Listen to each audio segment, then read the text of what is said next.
지난 4월 서울의 한 아파트 공사 현장. 기계가 옮겨놓은 철근을 작업자들이 촘촘히 깔고 있습니다. 3m 높이에서 이뤄지는 작업. 그런데 발 받침도 없고 안전고리도 없습니다. 어느 하중을 받아도 끊어지지 않는 그런 선이 있어요. 그 선을 묶어서 거기서 안전고리를 매고 작업을 해도 추락을 해도 크게 다치지 않는 최소한의 기본이거든요. 현장 책임자에게 알렸더니 곧바로 생명선이 깔리고 건설사에도 사진으로 보고가 됐습니다. 그런데 불과 몇 시간 만에 선은 다시 사라졌다고 합니다. 왜 끊어요? 굳이 설치한 거를? 장철근이 내려오면 그게 작업에 걸리거든요. 현장에서 안 하는 이유는 빨리빨리 해야 되기 때문에. 근데 안전을 지켜서 하면 늦어요. 오히려 문제 지적한 제가 좀 이 현장 내에서 좀 바보가 되는. 5월에 촬영된 또 다른 영상. 자재를 옮기는 노동자들 머리 위로 용접 불티가 쏟아져 내립니다.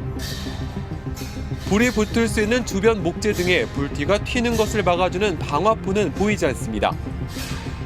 그런데 이 영상을 원청과 하청업체의 안전 책임자들에 있는 위험발굴 신고센터 단체 대화방에 공유하자 당장 위험한 상황이 아니면 이런 영상을 올리지 말라는 답장이 올라왔습니다.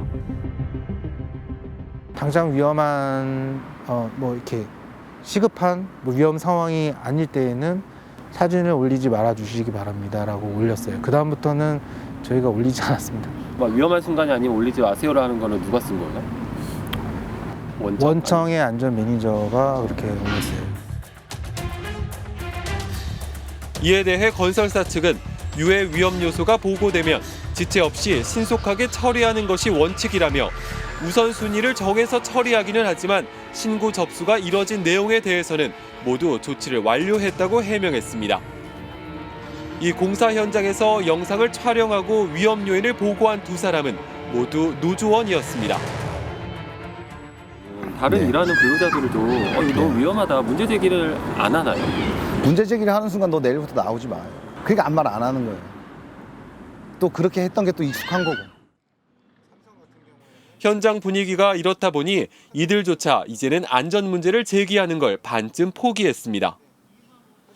부족하지만 이제 나아지고 있었는데 지금 다시 이전으로 돌아가고 있고 요즘에는 그냥 사실 이렇게 큰 기대나 이제 좀 무뎌졌죠. 저희가 문제 제기를 하면 저희를 이상하게 봐요. 우리나라 산업재해 사망사고의 절대 다수는 건설 현장에서 발생하고 있습니다. 지난해 사망자 598명 중 절반 이상인 303명이 건설업 종사자였습니다. 그래서 현장에 확인을 해본 바에 따르면 그 대규모로 그 수사 대상에 오르면서 활동가들이 이제 위축이 많이 됐고 그러면서 현장에서 불안전 행위가 현저히 높아졌다는 거예요. 왜냐면 그거를 제어해 줄 수 있는 주체가 사라져 버리니까. 그래서 여전히 전체 취업자의 7%밖에 안 되는 건설 노동자들이 사고 사망에 있어서는 거의 50%를 차지하고 있는 이런 말 같지도 않은 상황을 더욱 악화시킨 계기가 되었다고 볼 수 있죠. 안전에 대한 문제 제기에 사측은 민사소송으로 대응하기도 합니다. 지난 2020년 11월 한국타이어 대전 공장에서 노동자가 기계에 끼어 숨졌습니다. 사람이 다가오면 센서가 움직임을 인식하면서 자동으로 설비가 멈춰야 하는데 센서가 제대로 작동하지 않았습니다. 사고 2년 뒤인 지난 2022년 6월 현장 작업자들이 센서가 또다시 작동하지 않는 걸 발견했습니다. 빠르게 원심력을 갖고서 회전하는 설비거든요. 그 설비에 노동자가 끼어서 같이 돌면서 사고가 발생했던 설비인데 그 신체를 접근시키는데도 불구하고 설비가 안 쓰는 걸 확인하고서 그렇게 발생한 거거든요. 노동조합이 사측의 작업 중단을 요구했지만 사측은 거부했습니다. 결국 작업 중지권을 발동해 설비를 강제로 멈춰야 했습니다.